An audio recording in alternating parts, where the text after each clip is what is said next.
The polished silence of the family living room was a weapon, and it was aimed directly at her. Elena felt the weight of 4 pairs of eyes, each a distinct flavor of contempt. The air, smelling faintly of lemon polish and the expensive, spicy cologne her husband wore, felt too thin to breathe. "You are just a broke housewife." The words came from her 15-year-old son, Leo, and they landed with the force of a physical blow. He didn't just speak them, he spat them out, his face, so young and yet so hard, contorted in disgust. "There is no way I am living with you. Do you have any idea how expensive my sneakers are? Just don't ruin my life." Elena's hand, hidden in the pocket of her worn cardigan, clenched instinctively. Her fingers brushed against a small, folded piece of paper. It wasn't a lottery ticket. It was a wire transfer confirmation slip, printed from her mother's computer just 2 days prior. A confirmation for $320 million, the result of a forgotten biotech stock portfolio inherited from a distant aunt, an account that had sat dormant for 2 decades before exploding in an acquisition that had made the news feeds of people far more important than her. Her husband, Mark, had no idea. Her son, Leo, had no idea. Mark, a man she had loved since college, a man whose ambition she had tirelessly supported, adjusted the cuffs of his bespoke shirt. He sneered, a small, ugly twisting of his lips. He was enjoying this. He wanted this degradation. Listen to the boy, Elena. He knows which side his bread is buttered on. Beside him on the cream linen sofa sat Dr. Chloe Benson, the university professor he had been sleeping with for the last 8 months. Chloe, with her perfect auburn blowout and serene, intellectual smile, reached out to place a perfectly manicured hand on Mark's arm. It was a gesture of ownership, of victory. "We just want this to be amicable, Elena," Chloe said, her voice a smooth, condescending balm. "For the children." "Exactly," Mark's mother, Margaret, chimed in from the armchair, her voice like gravel. "Now, let's be sensible. Mark gets the house, his career, and he gets Leo. You can have your little girl. And Mark is being very generous with the alimony offer, considering you haven't earned $1 in 16 years. Elena's gaze drifted from her son's cold, defiant face to her daughter's. Sophia, small and quiet at only 14, was trembling. Her eyes, wide with a mixture of fury and betrayal, were fixed on her older brother. "Leo, how can you say that to Mom?" Sophia's voice was a small, brave tremor in the suffocating quiet. "She's done everything for you, for both of us." Leo rolled his eyes, a perfect, practiced imitation of his father. "She used Dad's money to do it. Without Dad paying for everything, what is she? How is she going to take care of us? Look at her." He gestured at Elena, his hand sweeping to encompass her faded jeans, her simple top. "She doesn't even know how the world works." His gaze was filled with a profound, chilling disdain. "Sophia, if you want to go live in some tiny apartment and be a poor loser, go ahead, but I'm not. I'm staying with Dad." Shock, cold and absolute, flooded Elena's system, momentarily drowning out the rage. It was a physical sensation, like being plunged into ice water. This was the boy she had held. This was the child she had saved. Leo had been born at 28 weeks, a tiny, fragile creature weighing less than 3 pounds. The doctors had been grim. His first 2 months were a blur of beeping machines, ventilators, and sterile white rooms. Elena, then a rising star at a prestigious marketing firm, a senior analyst pulling in a 6-figure salary and on the fast track to partner, had not hesitated. She had walked away from her corner office, from her achievements, from the person she had been, and never looked back. She became a full-time caregiver. For 16 years, her entire world had revolved around nurturing. Leo was a sickly child, plagued by severe asthma and a compromised immune system. He couldn't eat the cafeteria food. So, Elena woke up at 5 o'clock every single morning. She learned to be a gourmet chef, a nutritionist, a baker. She packed him balanced, organic lunches, driving them to his school every day, rain or shine, so he could have a hot meal. She sat through endless PTA meetings, volunteered for every field trip, managed every detail of their lives so that Mark could focus on his climb up the corporate ladder at Sunset Corporation. And now, all of it, every sacrifice, every sleepless night, every ounce of love she had poured into this child, had been reduced to a single, disdainful sentence. "You're just a housewife." In that moment, she felt the last vestiges of maternal warmth for him flicker and die. It was a terrifying, hollow feeling. The blood in her veins ran cold. Leo took her silence for weakness, for hesitation. He grew anxious, his adolescent arrogance faltering for just a second. "Mom, don't be selfish. You're always talking about love. If you really cared about me, you'd let me go. You'd want me to have a good life." A laugh, dry and sharp, escaped Elena's throat. It startled everyone in the room. "Fine," she said, her voice flat and void of all emotion. "Go." What none of them knew was that the $320 million, currently sitting in her mother's name, was legally untouchable in the divorce. Her mother, Clara, had insisted on it. "This is your escape, Elena," she had said, her voice firm. Not his. Elena had planned to use a small portion of it to hire the best divorce attorney in Boston and fight for custody of both her children. She had been prepared to show the courts Mark's infidelity, his emotional neglect, but now, looking at the ungrateful, materialistic stranger her son had become, she realized he wasn't worth the fight. He was his father's son. He was Margaret's creation. Speaking of Margaret, the older woman smiled, a grotesque pulling of her thin lips, revealing teeth stained with nicotine. "Good. See? That was easy. You take Sophia and go. Move far away. We don't want you hanging around, making things awkward." Elena turned her gaze back to Leo. He was already lounging on the sofa, pulling out his phone to watch some mindless video, completely oblivious. His own grandmother had just openly, cruelly insulted his mother and his sister. He didn't even react. Not a word, not a glance. She was done. She had given up on him completely. "I'm still married to Mark, you know," Elena said, the calmness in her own voice surprising her. "Technically, this is still my house too." Margaret scoffed. "Not for long. I'll call Mark right now and tell him to take the rest of the day off to finalize the papers. You can be out by this afternoon. Chloe is moving in tomorrow. We need to air the place out." At the mention of Chloe's name, Leo finally looked up from his phone, his eyes bright with excitement. "Wait, Grandma, is Chloe really moving in tomorrow?" Margaret beamed, reaching over to pat his head. "That's right, my boy. She's about to be your new mom. Are you happy?" Leo nodded eagerly, his earlier cruelty now replaced by a fawning, desperate enthusiasm. "Yes. Chloe's amazing. She has a PhD and teaches at the university. She's important." Even Sophia, who had been desperately trying to hold the family together with the sheer force of her will, was shocked by her brother's shamelessness. She finally snapped. "You are unbelievable. Mom has taken care of you for your entire life, and you're just going to replace her with the woman who ruined our family? You're a joke, Leo." Leo didn't even flinch. He shrugged, a gesture of pure indifference.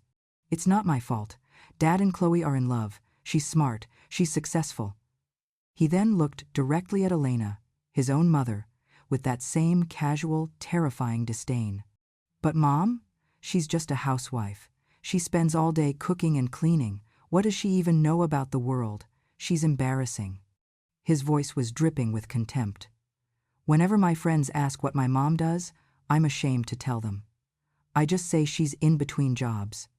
Dad choosing Chloe over her makes perfect sense. It's an upgrade."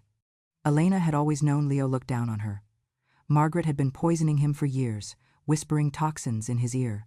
She constantly reminded him that Elena was useless, that the entire family depended on Mark's income, and that only by staying loyal to his father would he have the life he deserved, the expensive sneakers, the new gaming systems, the private ski trips. Elena had always believed that one day Leo would grow up, that he would see the truth, that he would understand the depth of the sacrifice she had made, not out of weakness, but out of a fierce, protective love. She had been wrong. He was selfish to the core. For money and status, he was willing to cast his own mother aside like garbage. When he looked at her now, there was no love, no attachment. only disgust. She felt nothing for him in return. She lowered her gaze and looked at Sophia. Her daughter had quietly moved to her side and was clutching her hand. The grip was warm and firm, the only anchor in the wreckage. At least her daughter still loved her.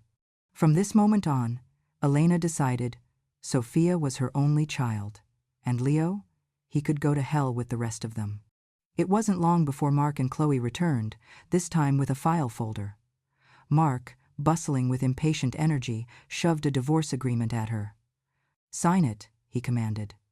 "It's a standard, no-fault filing. As long as you don't make a scene and don't tell anyone the details of my affair, I'll give you and Sophia $3,000 a month in child support." His voice became sharp, the voice he used on underlings. "But if you don't cooperate, if you try to drag this out, you won't get a single penny. You have no income, Elena. You have no leverage." He glanced at his watch. "Hurry up, Chloe and I took the day off for this. As soon as we're done here, we have a reservation at L'Espalier to celebrate." Elena laughed.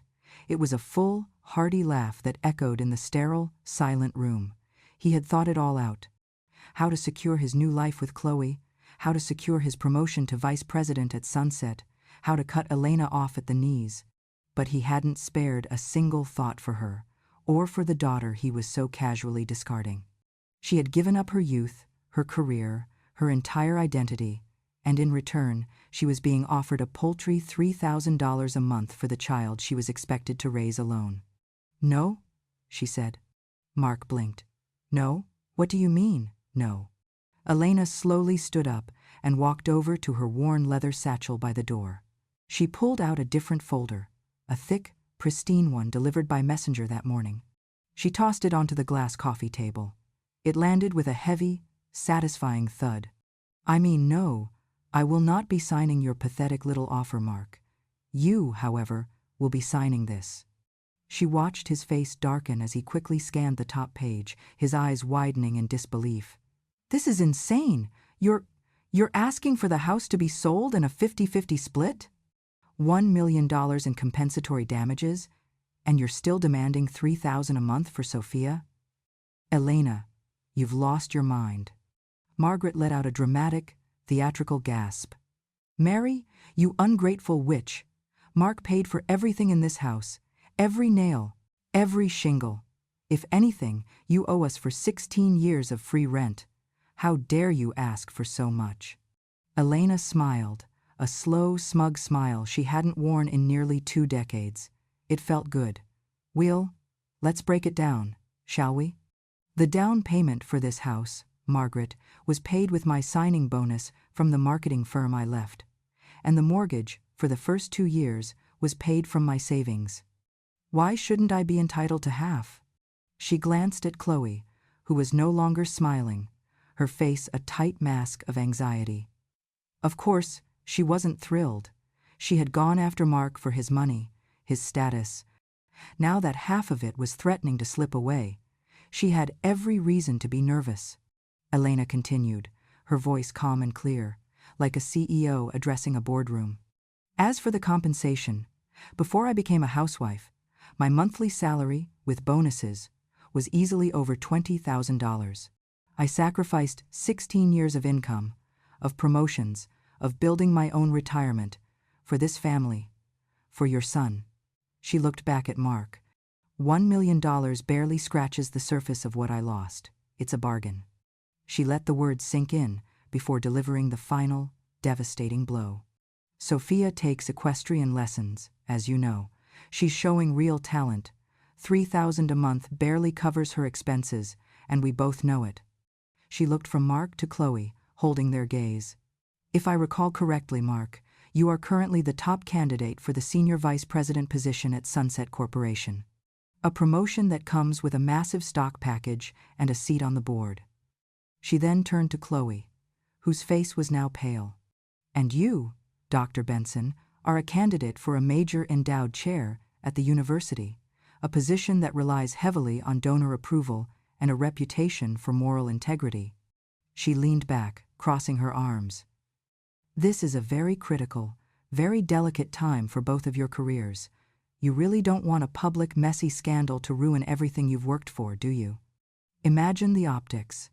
VP candidate abandons wife of 16 years for colleague. Professor Swede for alienation of affection. It's not a good look. Chloe's face flushed a deep, ugly red.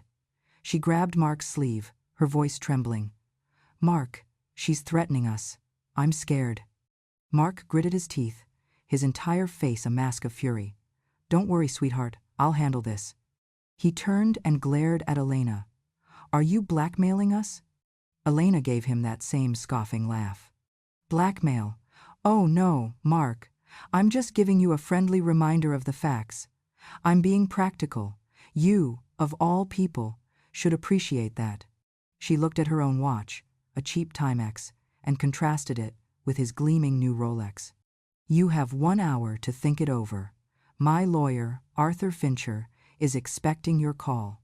If you refuse, he is prepared to file this petition immediately, along with a full, detailed account of your affair with Dr. Benson, complete with copies of your hotel receipts from your business trip to Chicago.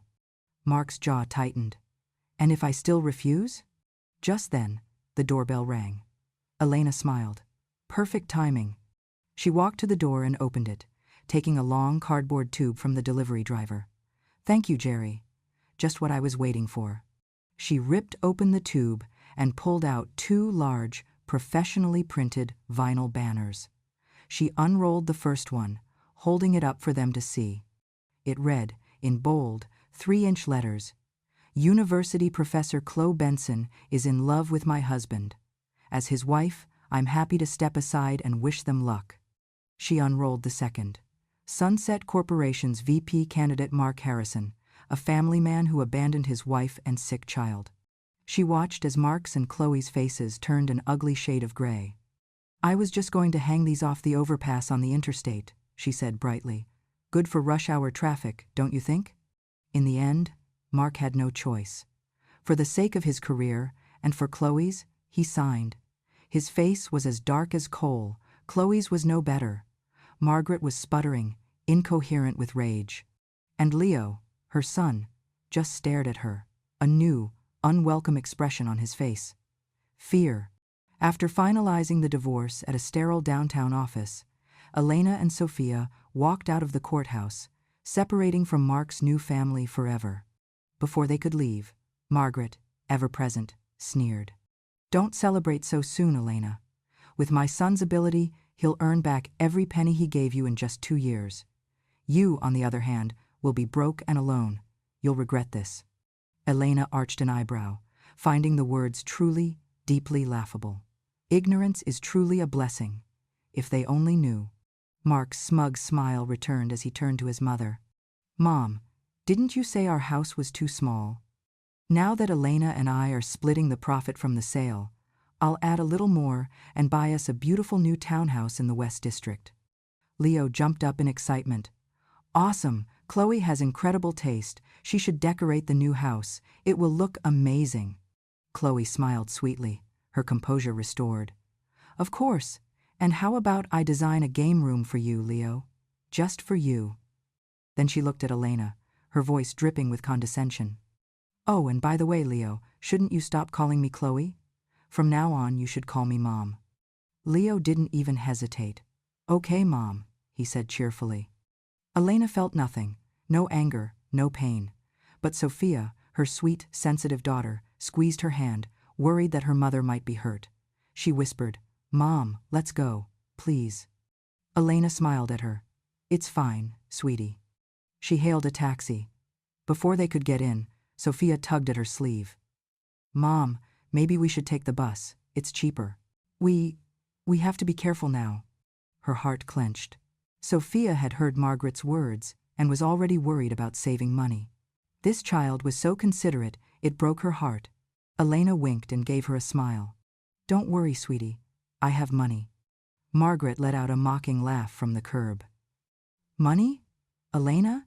You don't even have a house, a car, or a job. You have no skills, no career. You'll be lucky to get work cleaning bathrooms.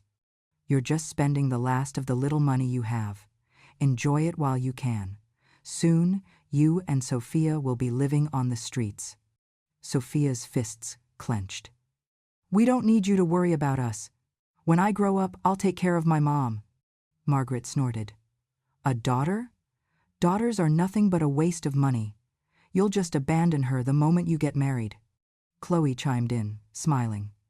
Elena, if you ever really struggle, you can count on me. Our university is always hiring cleaning staff. I'd be happy to put in a good word for you. Elena didn't say a word. She simply raised her hand, extended her middle finger in a slow, deliberate gesture, and got into the taxi with her daughter, never looking back. Their first stop was not a small, rented apartment. It was the sales office of the residences at Chestnut Hill, the most exclusive new development in the city. The sales agent, a slick man named Julian, was all smiles as he presented the properties, clearly assuming they were just browsing. This penthouse villa is in the East Tower, a prime location, he said smoothly. It's over 5,000 square feet, surrounded by private, landscaped terraces, and offers stunning views of the reservoir. Plus, it's fully furnished by a top Boston designer and ready to move in. Elena's parents, Henry and Clara, were already there, having met them. They had been in on the secret from the beginning. Clara, her mother, was the one holding the $320 million in a trust. How much? Henry asked, playing the part. A recent price reduction, Julian said, leaning in conspiratorially. Only $20 million. $20 million was nothing. Elena didn't hesitate. We'll take it. Full cash payment. We can close today. Julian's eyes lit up. His entire demeanor changed, the slick salesmanship replaced by a fawning, genuine respect. Of course, madam. Please, take a seat in our VIP lounge. I will prepare the contract immediately. Before he could reply, a sharp scoff came from behind them. Well, it really is a small world. Mark and his entire family were there. Chloe, Leo, and Margaret. Margaret spoke first, her voice echoing in the opulent showroom. Elena, what are you doing here? Mark only gave you $500,000 in the divorce, plus the $1 million. That's not even enough to buy a bathroom in a place like this. Chloe nodded, the picture of sympathetic concern. Elena, I get it. You still hold a grudge against Mark, so you found out we were house hunting and decided to follow us to put on a show. But let's be real, this is wildly embarrassing for you. You can't afford to even breathe the air in here. Julian, who had been enthusiastic moments ago, suddenly looked hesitant, glancing between Elena and the loud, well-dressed newcomers. Leo frowned, shaking his head. Mom, I'm so disappointed in you. I knew you were useless, but now I see you're a liar, too. You're just making a fool of yourself. Elena's father, Henry, a man of quiet, powerful dignity, had heard enough. He stepped forward. Watch what you say, boy, he said, his voice low and dangerous. Your father cheated on your mother and forced her out of her home, and you stand here defending him? He turned to Mark and Chloe, his voice rising, loud enough for everyone in the showroom to hear. Look at them. One is about to become a vice president, the other a university professor. With morals like these, do they even deserve those jobs? The people around them, other wealthy patrons, began to whisper, their eyes turning toward Mark and Chloe, whose smiles were now frozen and hard. But Henry wasn't done. He turned back to Leo, and he slapped him. It wasn't a hard slap, but the sound, a sharp crack, echoed through the showroom like a gunshot. Leo staggered back, a hand flying to his cheek, a bright red mark blooming. He looked at his grandfather in pure, stunned shock. Grandpa, you hit me. Why? Henry didn't let him play the victim. Why?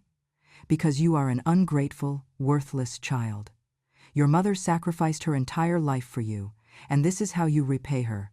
She never had the heart to punish you for your cruelty, so I will. Leo clutched his cheek, still in disbelief. But Grandpa, Dad didn't do anything wrong. Mom is just a housewife.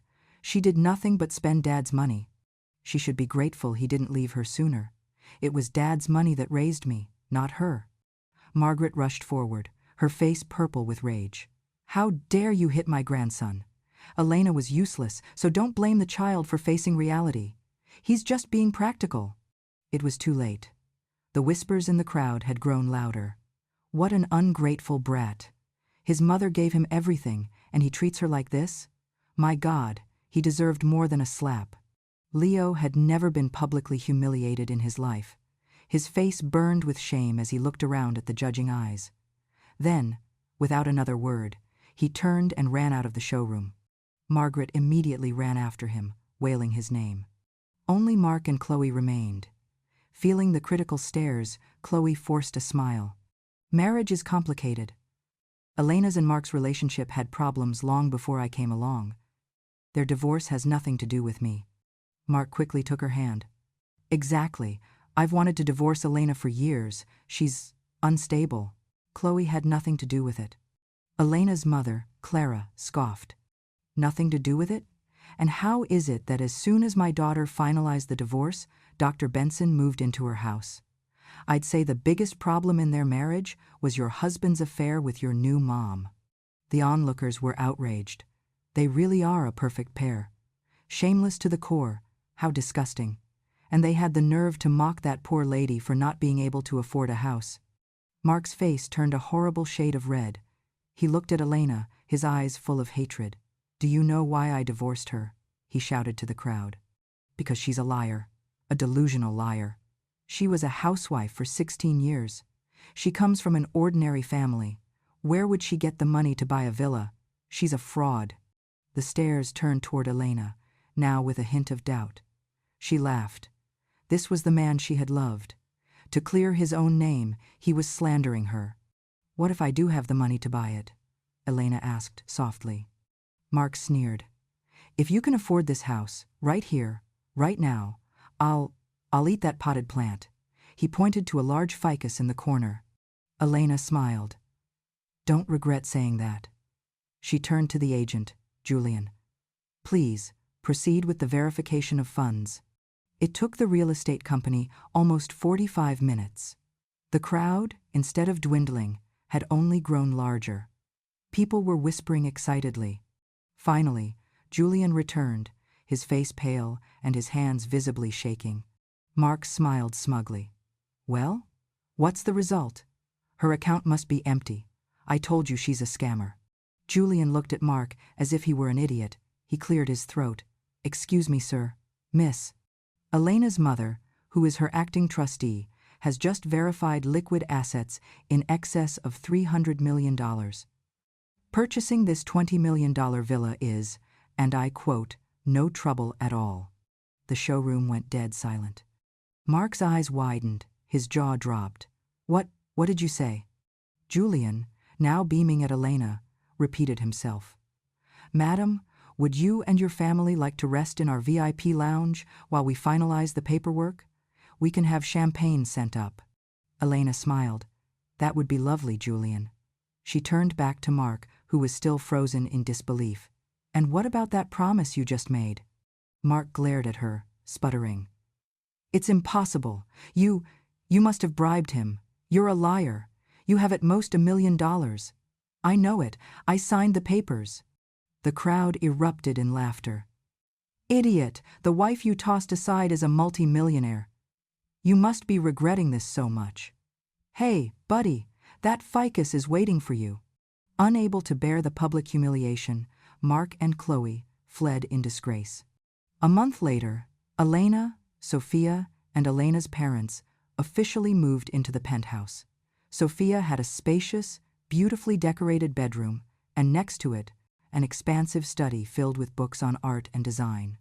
Mom, I love you so much, Sophia said, hugging her tightly. I love you too, sweetie, Elena said, stroking her hair. By the way, you've always wanted to study design at Central St. Martin's in London. You're an excellent student. I've already hired the best tutors to help with your portfolio. We're sending you abroad. Sophia cried, her tears ones of pure joy. Daughters, Elena thought, were truly the best. Life began anew. Elena no longer had to wake up at 5 a.m. She no longer had to tolerate Margaret's criticisms or Mark's snoring.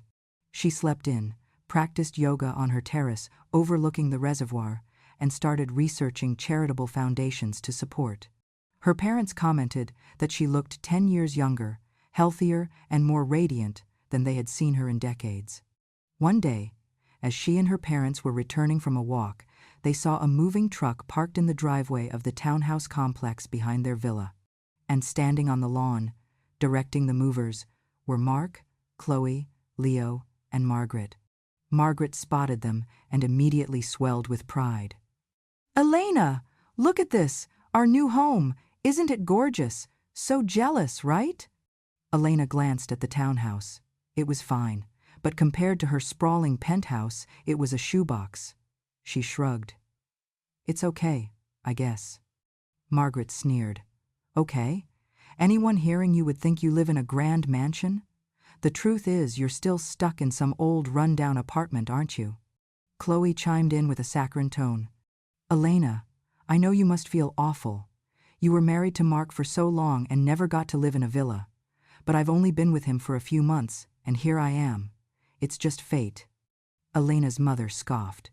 "We don't care." "Then why are you standing here watching us?" Margaret said smugly. "Clearly you're here out of jealousy." Her father Henry chuckled. "Truth be told, Margaret, we actually live in the penthouse right up there, in the East Tower. It has a much better view and is about 5 times the size. Frankly, we wouldn't even consider a house as small as yours." Mark scoffed. "The more you lie, the more you believe it. You fooled those real estate agents, but you can't fool us. You're renting. Or maybe," he added, a malicious gleam in his eye, "you're just the cleaning staff." Susan's eyes lit up. "Daniel, how clever! That's it. They're the maids. I was wondering how they could afford the uniforms. Just wait. I'll tell the real owner about your bad deeds and make sure you all lose even this job." Just then, Sophia's art history tutor, a very elegant, well-dressed woman named Dr. Evelyn Reed, arrived. Margaret immediately assumed she was the villa's owner and rushed over. "Madam, you must be the owner. I'm telling you, the people you hired, Elena and her family, are not good employees. They cannot be trusted." Dr. Reed looked at Margaret, completely bewildered. I beg your pardon?" "They are the owners of the villa. I am simply here to tutor young Sophia." Margaret's jaw nearly dropped to the floor. "What?" Mark was equally frustrated. "I guess Elena was hiding her true wealth from me all this time," he muttered, his face contorted in regret. "So you let a rich woman slip away?" Margaret groaned. Chloe's face visibly darkened. Mark, noticing, quickly tried to smooth things over. "Sweetheart, don't listen to her. What I feel for you has nothing to do with money." With their heads bowed, the 3 of them shuffled back to their tiny townhouse, their former arrogance completely crushed. That very evening, Elena's phone rang. It was Leo. His voice was hesitant. "Mom? How have you been lately?" Elena smiled. How pragmatic. When he thought she was poor, he wouldn't even look at her. Now that he knew she was rich, he was the first to call. "Since leaving your father and his family, I feel wonderful, Leo. If you hadn't called, I'd feel even better." "Mom, I know you're just upset," he said, ignoring her coldness. "I'm still your son, right? I heard Sophia is preparing to study in London." "Mom, you know my grades aren't great, but I want to study abroad too. Maybe the UK. It's only about $150,000 a year. You already bought a penthouse. This is nothing to you, right?" "Robert," Elena said, her voice flat, "did you forget? You chose your father. You and I have nothing to do with each other anymore." Leo, now embarrassed and angry, finally revealed the real reason for his call. "You got lucky with money. Who cares? Tell me, where did you get it?" "My grandma and dad said you must have hidden marital assets during the divorce. If we can prove that, then half of that money legally belongs to my father. Once he gets his share, studying abroad will be a piece of cake for me." "Oh," Elena scoffed, "so now you're openly declaring your intention to sue me, and you still expect me to tell you anything useful?" "It doesn't matter. My dad is smart. He'll figure it out." Elena hung up. Let them try. The money was in her mother's trust, established long before the divorce. It was untouchable. She never expected them to be so shameless. The next morning, she was awakened by a loud commotion downstairs. Mark, Chloe, Leo, and Margaret had forced their way past the doorman and were now in her living room, arguing with her parents. "What is going on here?" Elena demanded. "They forced their way in," her father said, his face grim. "They're demanding money." Margaret raged. "Since you're clearly not struggling, Elena, you should give us back the $1 million in compensation. Plus, you should give us an additional $10 million in cash. This money is for Leo's future. We heard you're sending Sophia abroad. Leo deserves the same." "Are you all daydreaming?" Elena asked. "I'm not giving you a dime." "How can you be so heartless?" Susan shrieked. "Leo is your son." "And what about Sophia?" Elena shot back. "Have any of you ever worried about her?" Leo scoffed. "Grandma says Sophia is useless. She'll never amount to anything. You should focus on me." "Focus on you?" Elena laughed mockingly. "When your father cheated on me, your first reaction was to make sure you didn't get stuck with the poor housewife. You insulted me, you praised your new stepmother, and now you expect me to invest in you? Well, that's because you didn't have money then," Leo shouted. "If you could have given me a good life, I would have chosen you. It's your fault." "Robert," Elena said, her voice dropping to a deadly calm, "you still don't understand. I could have accepted you choosing your father for a better life, but I can't accept your betrayal.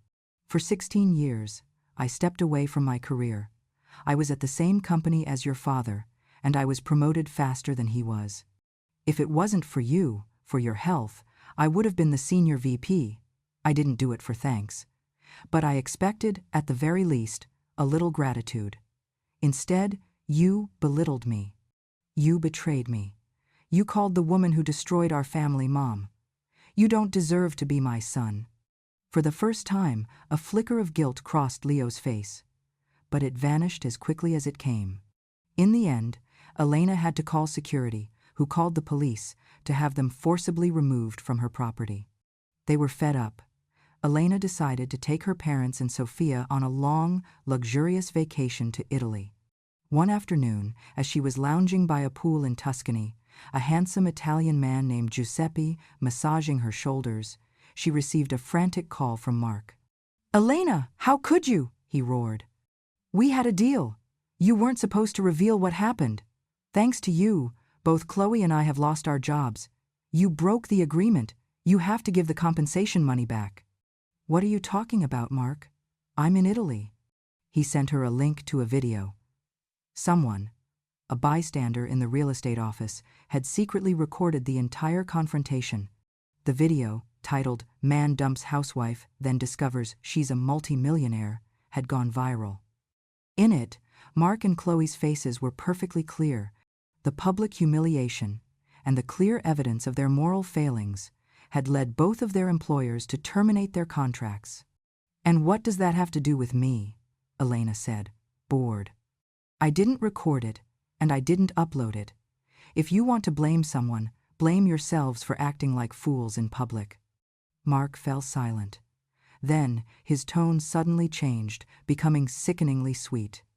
"Elena, Mary, my love, I still have feelings for you. I was confused when I got involved with Chloe, but now that I'm with her, I finally realize that the person I truly love is you. I'll divorce Chloe tomorrow. Can we get back together? I'll be better, I promise." Elena almost choked. Giuseppe, the masseuse, noticed her frown. "Signora, am I pressing too hard? Does it hurt?" Elena smiled up at him. "No, Giuseppe, it's perfect. I feel wonderful." Mark, on the other end, heard the man's voice. "Elena? Who is that? What are you doing?" he demanded, his tone accusatory. Elena chuckled. "Obviously, Mark, I'm doing things that make me happy. Let's be real. You're a middle-aged, balding, sloppy, unhygienic, and snoring cheater. I wouldn't get back together with you if you were the last man on earth." She hung up and blocked his number. When they returned from Italy 2 months later, they learned that Mark's family had fallen apart. Without jobs, they couldn't afford the townhouse mortgage and were evicted. Margaret blamed Chloe for everything, calling her a walking disaster. Chloe and Mark were constantly fighting. Leo's grades had plummeted, and he had reportedly fallen in with a bad crowd. Then came the final, pathetic act. Elena was at home when her mother received a frantic call from Margaret. "Oh my God, Clara! Leo has been kidnapped. The kidnappers are demanding a $30 million ransom in 3 days.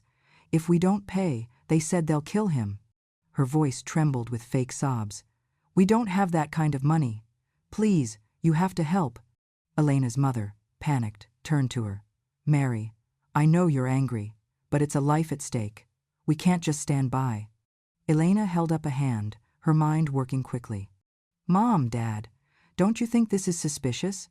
Mark and his family are completely broke. What kind of kidnappers would target Leo? They're not targeting Leo, they're targeting us." Her mom's eyes widened. "You're saying this is staged?" "It's highly possible," Elena said. "But we can't risk it. We'll pay the ransom. But the moment Leo is returned, we call the police and have them investigate." They transferred the $30 million. 3 hours later, Mark called to say Leo was safe. He made sure to emphasize, "Mary, don't call the police." The kidnappers said if we involve the police, they'll come for our entire family. That was all the confirmation Elena needed. The moment she hung up, she went straight to the police station and reported the incident, along with her suspicions. The police worked quickly. In less than 3 days, they uncovered the truth. The kidnapping was a complete fabrication, staged by Mark, Margaret, and Chloe. Leo had been hiding out at a cheap motel. The police found them not by tracking the kidnapping, but by tracking the money. Margaret and Chloe had already used $5 million to buy back their old house. Daniel had taken $3 million to a casino and lost it all. In the end, Robert, being a minor but a willing participant, was sentenced to 3 years in a juvenile correction facility. Mark, Chloe, and Margaret each received 10 years in state prison for fraud and extortion. Before the sentencing, Elena went to see them one last time. They pleaded for mercy, begging her to forgive them. She refused.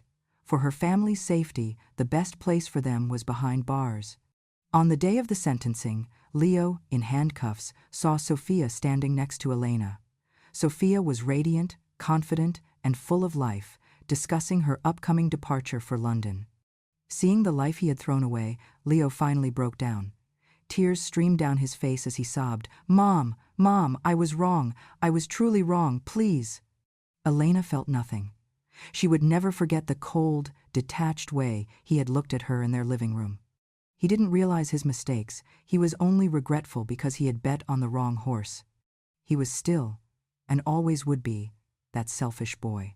A year later, Elena drove Sophia to the airport. As they watched her plane take off, her parents sighed. "Sophia has grown up," her dad said. Her mom looked at Elena. "Mary, you should consider getting married again. It would be nice to have someone by your side." Elena laughed, a genuine happy laugh. "Why would I ever bring unnecessary trouble into my life? I feel happier than ever. I have wealth, I have freedom, and I have a family that truly loves me." She had finally realized the lesson. For 16 years, she had poured her entire being into others, believing her value was as a wife and a mother. She had been wrong. Her value was in herself. The money wasn't the prize, the freedom was. The freedom to be, to live, and to never, ever again be just a housewife.